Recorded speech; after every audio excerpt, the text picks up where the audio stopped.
hi hello నమస్తే welcome to చెన్నమాట నేను మీ ప్రవీణ్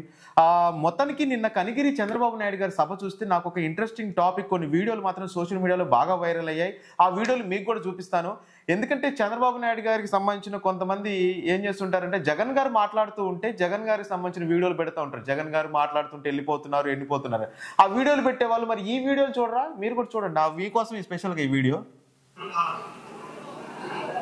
చంద్రబాబు నాయుడు గారు కనిగిరి సభలో మాట్లాడుతున్నారు జనాలందరూ జెండాలు పట్టుకుని వెళ్ళిపోతున్నారు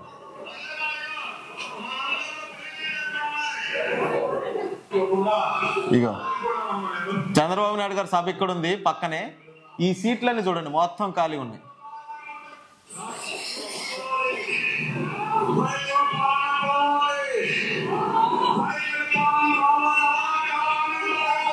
ఓకే మొత్తానికి క్లియర్ కట్గా అర్థమైపోయిందిగా చంద్రబాబు నాయుడు గారు జైల్లో ఉన్నా బయట ఉన్నా పెద్దగా ఫరక్ పడదు వైసీపీకి అని ఆల్రెడీ ఈ సభ చూస్తే అర్థమైపోతుంది ఎందుకంటే జనాలందరూ కూడా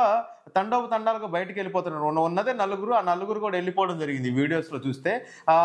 మొత్తానికి చంద్రబాబు నాయుడు గారు ఇప్పుడు ఏదైతే అంటే టీడీపీ జనసేన కలిసింది మొత్తం అయిపోతుంది పార్టీ అధికారంలోకి వచ్చేస్తుందని మాట్లాడడం జరిగింది అయితే వాళ్ళు మాట్లాడిన దాన్ని బట్టి చూస్తే ఇక్కడ చంద్రబాబు నాయుడు గారి మాటలకి టీడీపీ జనసేన కలిస్తే ఆ క్యాడర్ అంతా బలంగా తోడయ్యి మొత్తం సభ మొత్తం నిండిపోయి చైర్లు లేక బయట నిలబడాలి కానీ చంద్రబాబు నాయుడు గారి స్పీచ్ మాట్లాడుతుంటేనే జనాలు వెళ్ళిపోతున్నారు నిజంగా ఇది అంటే టీడీపీ గ్రాఫ్ ఎంత తగ్గిపోయింది అని చెప్పడానికి ఇదొక నిదర్శనం అండ్ అలాగే జగన్ గారి గ్రాఫ్ పెరిగింది అనడానికి సంక్షేమ పథకాలు కానీ జగన్ గారి మీటింగ్కి వచ్చే జనాల్ని బట్టి మనకు అర్థమైపోతుంది చంద్రబాబు నాయుడు గారు వచ్చినా కానీ మళ్ళీ చంద్రబాబు నాయుడు గారిని మేము నమ్మం అని జనాలు ఆల్రెడీ ఫిక్స్ అయ్యారు అంటే చంద్రబాబు నాయుడు గారు చెప్తున్నా కానీ మాటలు సైకో పోవాలి అని చెప్పేసి చంద్రబాబు నాయుడు గారు ఏదో మాట్లాడుతున్నారు అయినా కానీ ఒక నలుగురు కూడా లేరు ఆ నలుగురు కూడా జెండాలు పట్టుకుని వెళ్ళిపోతున్నారు ఇక ఇప్పుడు ప్రస్తుతానికైతే ఈ వీడియోలు సోషల్ మీడియాలో బాగా హల్చల్ చేస్తున్నాయి టీడీపీ పార్టీ అధికారంలోకి వస్తుందని పాపం ఏదైతే ఆశలు పెట్టుకుందో ఇలాంటి సీన్లు కానీ అంటే ఎంపీ కేసీనేని గారు రాజీనామా చేయడం కానీ చూస్తే ఇవన్నీ బ్యాడ్ సంకేతాలన్నీ టీడీపీకే కనిపిస్తున్నాయి అభ్యర్థుల్ని మారుస్తున్నారు అని చెప్పేసి టీడీపీ నాయకులు కానీ చంద్రబాబు నాయుడు గారు సైతం 40 ఏళ్ల కెరీర్లోనే చూడలేదు ఇట్లా అభ్యర్థుల్ని మార్చడం అని చెప్పారు ఎంత బాగా చెప్పి మరి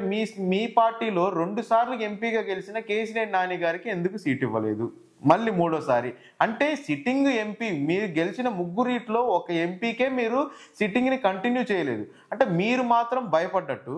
జగన్ గారు మాత్రం భయపడ్డట్టు కాదన్నట్టు అంతే కదా అంటే మీరు మాత్రం సిట్టింగ్ కాకుండా ఎవరికైనా ఇచ్చుకుంటారు ఎంపీ సీట్లు జగన్ గారు మాత్రం సిట్టింగ్లకి ఇచ్చి సిట్టింగ్లు వ్యతిరేకంగా ఉన్నా కానీ వాళ్ళకే ఇచ్చి వాళ్ళు ఓడిపోతే మీరు చూడాలని చూస్తున్నారు ఇలాంటిది ఏం జరగదు జగన్ గారు స్ట్రాటజీ తోటి ఒక పర్ఫెక్ట్ సర్వే తోటి జగన్ గారు సీట్ ఇచ్చారంటే ఖచ్చితంగా గెలిచే వాళ్ళకి సీట్ ఇస్తారు అండ్ అలాగే మీరు కూడా నాకు తెలిసి టీడీపీ పార్టీ 170 స్థానాల్లో ఎవరిని నిలబెట్టాలో తెలియక జనసేన పార్టీలో అభ్యర్థులు ఎవరు నిలబెట్టాలో తెలియక ఈ 2 పార్టీలు తర్జన భర్జన పడతాయి మీరు ఆ తర్జన భర్జన పడే లోపల జగన్ గారు 175 మంది ఇన్ఛార్జీలను